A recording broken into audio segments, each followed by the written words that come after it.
그래서 우리가 스페인에서 축구 리그 프리메라리가 열리게 되면 막 엄청난 명승부로 사람들이 라이벌전으로 보는 게 엘 클라시코잖아. 그게 여기에서 이제 시작이 됐던 거지.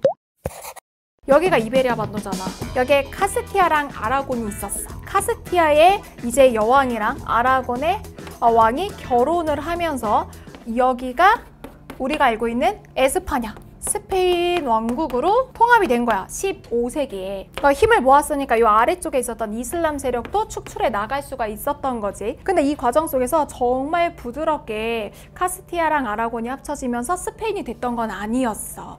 왜냐면 이 과정 속에서 이 아라곤 지역 있지. 아라곤 지역에 이 끝쪽에 있는 지역이 카탈루냐 지역인데, 카탈루냐 지역 같은 경우에는 아라곤의 연합 왕국이었는데 카스티아랑 통합이 되면 언어도 다르고 문화도 다르기 때문에 이 지역 사람들은 우리는 독립국가를 이루고 싶다라고 얘기를 하면서 연합정부 안에 들어있었던 카탈루냐는 계속해서 통일이 되는 거를 반대를 했었던 지역이란 말이야, 15세기에. 근데 그 이후에 같은 국가로 통일이 되기는 했지만 자치정부를 수립해서 별도로 언어와 문화를 유지해 나가는 지역권으로 인정을 해주게 되면서 갈등이 그냥 봉합되는 듯이 했어. 그러다 다시 문제가 터졌던 게 1930년대 전반기에 프랑코 장군이라고 하는 사람이 정권을 장악하게 되거든. 1936년에 내전을 일으켜서 프랑코 장군이 이 스페인을 장악하게 되는데, 이 프랑코 장군 시기에 여기 통합될 때 반대했던 카탈루냐 지역의 자치성, 언어, 문화 이런 것들을 인정을 안 하면서 막 박해를 하기 시작했던 거야. 그러면서 이때부터 카탈루냐 지역에서는 그전에도 계속해서 독립에 대한 목소리가 나왔지만 더더욱이 독립을 원하는 사람들의 목소리가 커지게 된 거야. 그러면서 그 다음에 카탈루냐 지역과 여기를 통합했던 이 카스티아 지역이랑 축구 경기가 열리면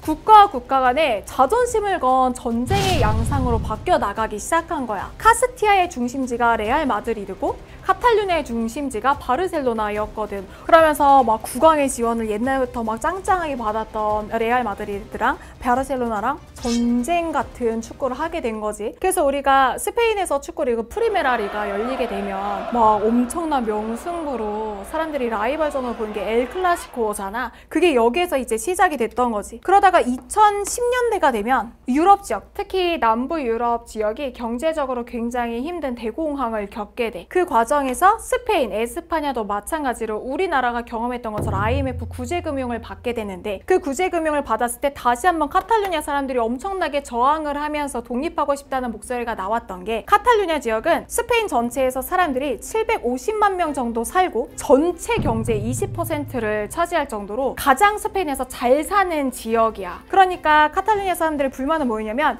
IMF 구제금융 터지고 세금이 굉장히 막 많이 걷어갈 때 카탈루냐 사람들이 나머지 스페인을 위해서 희생해서 세금은 세금대로 다 내고 혜택을 못 받고 자치권 인정 못 받고 이렇게 살아나갔다. 자치권을 인정을 받아야 된다. 독립정부가 되겠다라고 하는 목소리를 막 내기 시작한 거지. 그래서 심지어 기어코는 2017년에 카탈루냐에서 자치정부에서 이런 투표를 통해서 사람들이 다 독립을 원한다라고 하는 투표한 내용이 많게 되면서 독립을 선포를 했는데, 이거를 에스파냐 정부에서 강제로 진압을 하면서 훨씬 더 갈등이 막 깊어지게 됐지. 카탈루냐 지방의 캄프누 경기장에 가면 카탈루냐는 에스파냐가 아니다라고 하는 게 붙어 있을 정도로 이거는 거의 우리가 생각하기에 한일전에 버금가는 모습을 보이게 된 거야. 이게 바로 당시에 15세기에 통일정부가 수립되던 당시의 모습, 에스파냐랑 포르투갈이 수립이 되었다는 거지.